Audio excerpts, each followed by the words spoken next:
Muchas gracias, señor presidente.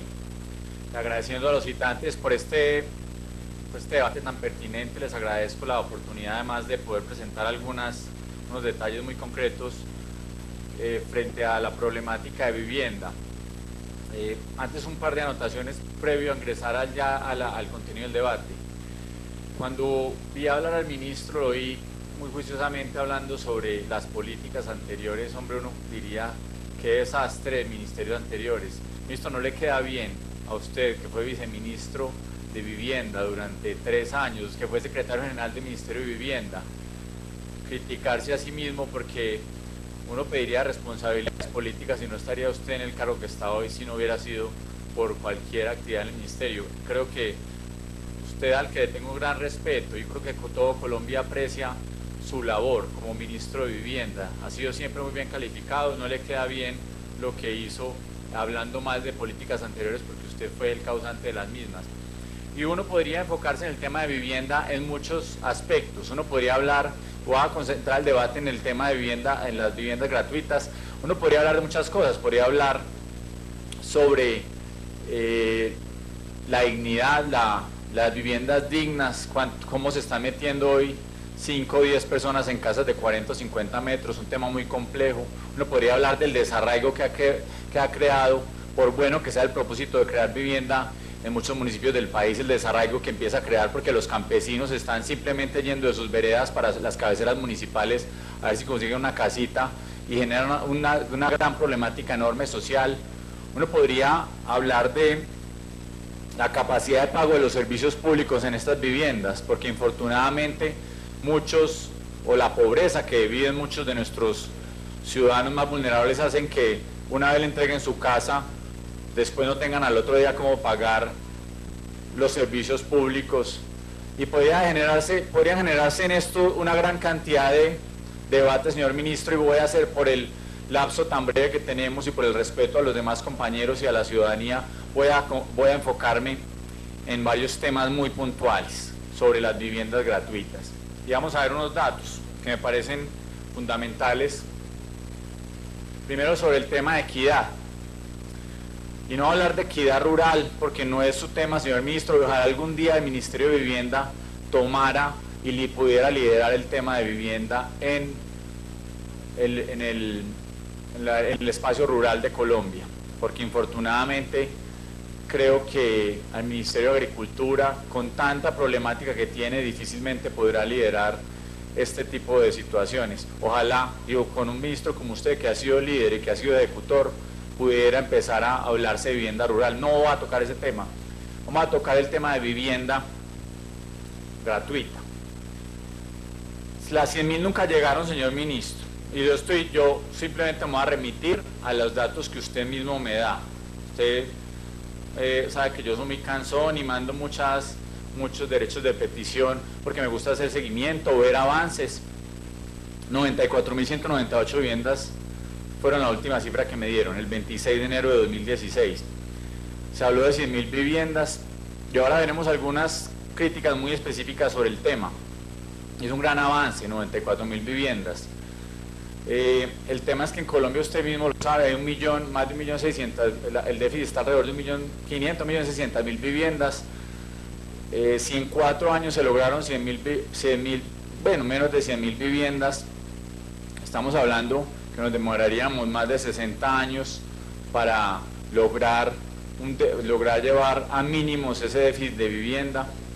Y hombre, yo creo que el modelo es muy bonito, a quien no quiere algo gratis, una vivienda gratis, pues hombre, yo creo que cualquier senador acá se le tirarían voladoras si le dicen que le van a dar una vivienda gratis, pero infortunadamente hay que acelerar el proceso también de vivienda, no solo a través de viviendas gratuitas para cerrar esa brecha tan grande que tenemos, sino que hay que buscar mucho mayores mecanismos, porque si no, repito, para hacer populismo con 100.000 viviendas es muy fácil hacer los sorteos de vivienda tan chéveres que se hacen ilusionando a tantas personas, sin contar los de las dobles, los que muchas veces tienen ya vivienda y que terminan ganándose una. Pues evidentemente hacer populismo es fácil, pero todavía, para que los colombianos tengamos en cuenta, nos tomaríamos más de 60 años a este paso si queremos cerrar esa brecha. El tema de internet. Hombre, hay 261 proyectos que se hicieron, 36 apenas tienen con internet gratuito, porque anunciaban la casa con internet gratuito. Hay 225 proyectos de vivienda que no tienen internet. Y solo 199 municipios. Y siguiente, porque a mí me parece esto muy importante. Vamos a hablar de equidad, porque pues yo creo que todos hemos visto paz, equidad, educación, que uno almuerza, desayuna, come con la publicidad de paz, equidad, educación. Hablemos de equidad. Los departamentos con mayor déficit,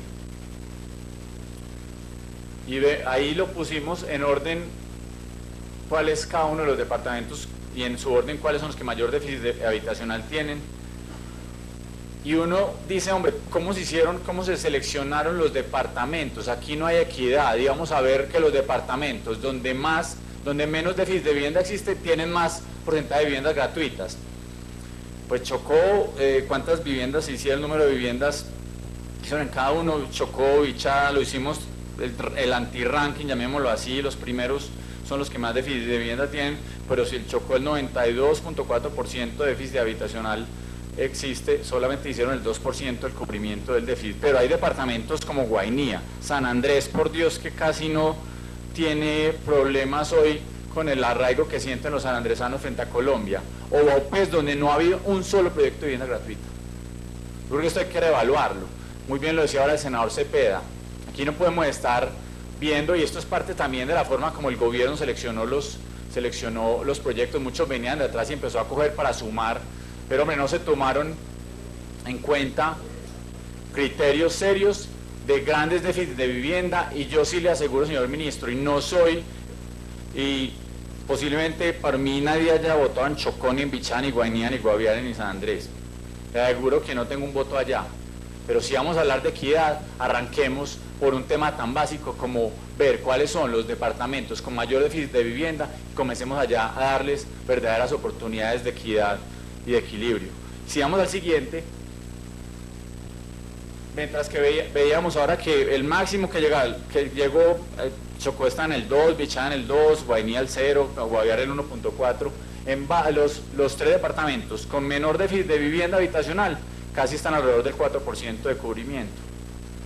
Creo que aquí hay que reevaluar la política hacia adelante, señor ministro, porque los más pobres y los más vulnerables de Colombia no están obteniendo los mismos beneficios que los que mejor calidad de vida tienen, con el respeto del departamento de Caldas, de Risaralda y de Valle de Cauca, donde por fortuna para ellos son muy bajos los déficits de vivienda. Pues hombre, allá se están haciendo mucho más unidades de vivienda que en cualquier otro de los departamentos de Colombia. Siguiente.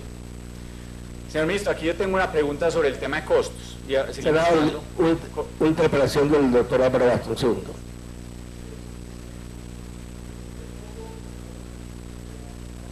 Y quedamos nosotros fuera de tiempo, ¿cierto? Entonces, yo sí quiero, entendiendo las inquietudes y las preocupaciones muy válidas del senador Luis Alfredo Ramos, que este debate continúe a efecto de que él pueda... Demoro 5 minutos más. Es que necesitamos 5 y este debate hay que concluirlo, ¿cierto? Entonces, la verdad es que no hay ningún inconveniente en que continuemos con su inquietud. Me parece válida e importante porque en el fondo usted me está concediendo la razón. Entonces, presidente, yo le quiero decir dos cosas. Este debate, cuando lo planteamos, su mismo título decía evaluación de la ejecución presupuestal de agua potable y vivienda. Y cuando lo inicié, planteé dos temas sustanciales. Uno, la ponderación y el reconocimiento de la labor realizada por el señor doctor de Fernando Arboleda como director de Findeter, que lo ha hecho bien. Prueba de ello es todos los conceptos y reconocimiento de sus cuentas, que eso ya dice mucho de un ejecutor, de un director. Y planteamos también lo importante, señor ministro. No, le manda capitán, no manda marinero. Entonces, hicimos el planteamiento y reconocimos el cumplimiento de las metas del señor ministro de Vivienda. Aquí no hemos cuestionado la política pública de vivienda ni de contratación directa o indirecta que haya hecho el Estado a través de Findeter. Ese aspecto, porque probablemente el senador Juan Carlos Restrepo no escuchó el principio del debate y pensó que nosotros estábamos haciendo un cuestionamiento de la política pública que se está ejecutando en este momento. Para nada hemos tocado ese tema ni hemos hablado de otras características. El segundo punto, que sí es el fundamental, que también lo planteamos, era que con este debate, y en eso coincidimos con el senador Duque, íbamos a hacer el cuestionamiento del retroceso que ha tenido el Estado en materia de descentralización. Y ese es el problema grave. Y ahí es donde apuntamos al tema que yo planteaba. Entre más índices de pobreza hay y más déficit adicional, proporcionalmente hay menos oportunidades para esos sectores. Y esto es un elemento sustancialmente probable y probado. Entonces, ¿a quién le dieron más? A quien tiene más posibilidades. Significa entonces que no se ha podido construir el cierre de la brecha de la desigualdad en Colombia. Y esa es la meca y el meollo de este debate, que comencemos a revisar la política pública y el modelo de Estado que necesitamos. Necesitamos, señor presidente, un Estado descentralizado, de oportunidades y con control, que es distinto. El señor ministro decía, no, es que nosotros lo que le interesa a la gente, tener el acueducto o las casas, o que le den el contrato. No, aquí nadie está pidiendo que le den el contrato a nadie. No, estamos pidiendo es que haya una política seria de control del gasto, con seguimiento, con interventoría y con auditoría. Gracias. Doctor Astro, muchas gracias. Que termine con el uso de la palabra del senador Ramos y vamos a meter dos proyectos de ley que están para aprobar y continuamos el debate en las próximas semanas porque no hemos terminado. Entonces es bueno que los senadores que no van a intervenir hoy intervengan la próxima semana y que ya van a convocar a la plenaria. Termine, Alfredo Ramos. Gracias, señor presidente. Seré muy breve, son 4 o 5 diapositivas nomás. El costo por metro cuadrado. Ministro, aquí tomé los mejores y los peores para la ciudadanía, y es el promedio, me lo dieron en salarios mínimos legales mensuales vigentes. Promedio de valor por metro cuadrado de todos los proyectos en Colombia es de 1.55 salarios mínimos mensuales legales vigentes, hoy alrededor de 1 millón de pesos a precios de hoy. La pregunta es, hombre, ¿por qué existe una diferencia tan grande entre algunos proyectos y otros? Se puede hacer vivienda mucho más barata, y ahí está claro, hay unos ejemplos muy concretos: Carmen de Bolívar, Montería, La Unión Antioquia, Puerto Salgar, Cadó, Chocó, están alrededor de un salario mínimo.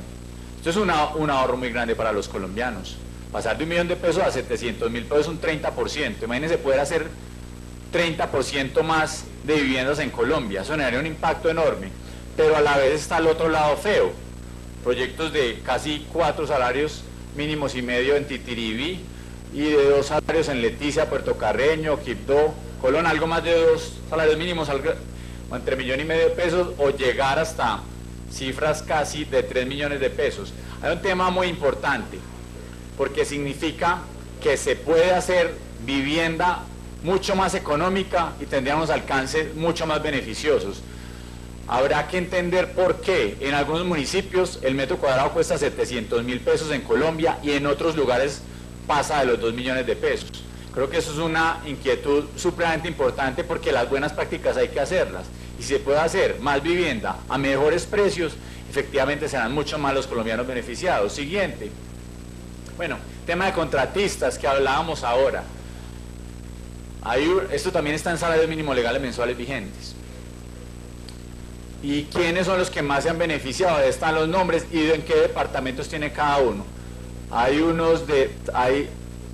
empresas que se han ganado más de 200.000 millones de pesos en licitaciones con diferentes departamentos, y no tiene nada de malo si son muy buenas. La pregunta es que ahorita hablamos sobre también equidad de alguna manera con los diversos, la ingeniería y con los diversos proyectos que hay en Colombia. Aquí queda el listado de los principales contratistas del proyecto de viviendas hasta el momento, de viviendas gratuitas, en dónde lo hicieron cada uno y el valor de cada uno de los proyectos. Siguiente. Bueno, y un tema que le voy a pedir al ministro, que no me ha dado respuesta todavía, y es quiénes son los dueños de los proyectos de vivienda gratuita en Colombia. porque hay un problema enorme en el proceso de escrituración de estas viviendas. Hoy en Colombia nadie sabe quién es dueño de esas viviendas. A la persona la ponen allá, pero si la persona el día de mañana va a tener algún tipo de visibilidad a través de ser propietario de la vivienda, alguna visibilidad económica, etcétera, no hay claridad sobre quién es el dueño. No nos han dado respuesta, nos hemos preguntado 5, 6 o 7 veces en los diferentes derechos de petición al ministerio. Nosotros quisiéramos saber de las 94.000 viviendas que se han entregado, quiénes son, no que me digan el nombre del propietario, es que los colombianos no necesitamos saber, entonces si están sorteados públicamente, pues todo el mundo los conoce.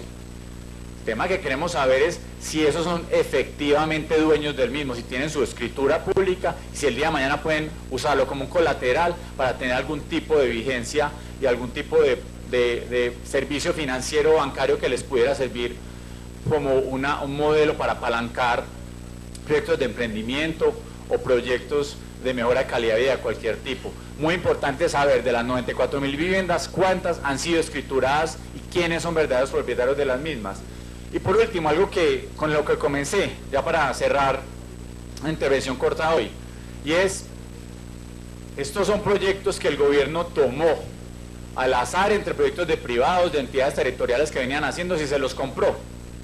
Ahí pueden existir extracostos, ahí pueden existir una problemática muy grande de defectos que hoy pueden no estarse viendo, que pueden verse posteriormente.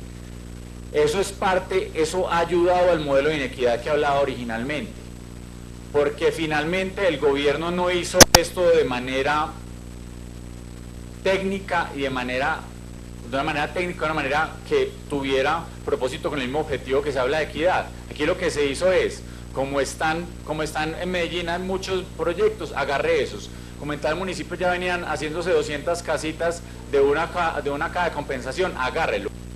Y eso termina repercutiendo efectivamente sobre las dificultades que existen hoy en tantos municipios de Colombia. Esa es la causa, una de las razones por las cuales existe una inequidad tan grande. Así que, señor presidente, y sobre todo un mensaje a la ciudadanía, creo que este es un modelo populista que uno no puede criticar, pero, pues es decir, 94.000 viviendas gratis, todo el mundo, repito, se le tira en voladora. ¿Quién no quiere una casa gratis en Colombia? El sueño de muchos colombianos, de 1,5 millones de colombianos más, pues está bastante lejano y se han prometido 100.000 nuevas viviendas en 4 años, veremos si se hacen, pero infortunadamente todavía el déficit será supremamente grande en Colombia. Quedarán 1.400.000 familias todavía esperando vivienda. Hay problemas fundamentales en cómo se están estructurando los proyectos en las diferentes regiones. Hay problemas que no mencionaré y que se harán en otros debates sobre la dignidad de las viviendas, la calidad de las mismas, si son rurales, urbanas, con el desarraigo, los problemas sociales que esto está trayendo. Pero finalmente, señor presidente, agradeciendo el uso de la palabra que me da tan generoso, creo que acá se tienen que profundizar muchos más temas con miras a mejorar las decisiones que se tomen hacia adelante con las nuevas 100.000 viviendas que ha prometido este gobierno y que además, independiente de cualquier posición, si se van a usar como herramienta electoral, como seguramente se usarán muchas, pues hombre, estaremos muy atentos a mirar el costo de cada una, quiénes son los interventores y si los colombianos terminarán siendo dueños y propietarios con una escritura pública legítima, siendo los verdaderos impulsores del progreso de Colombia hacia adelante. Muchas gracias, señor presidente.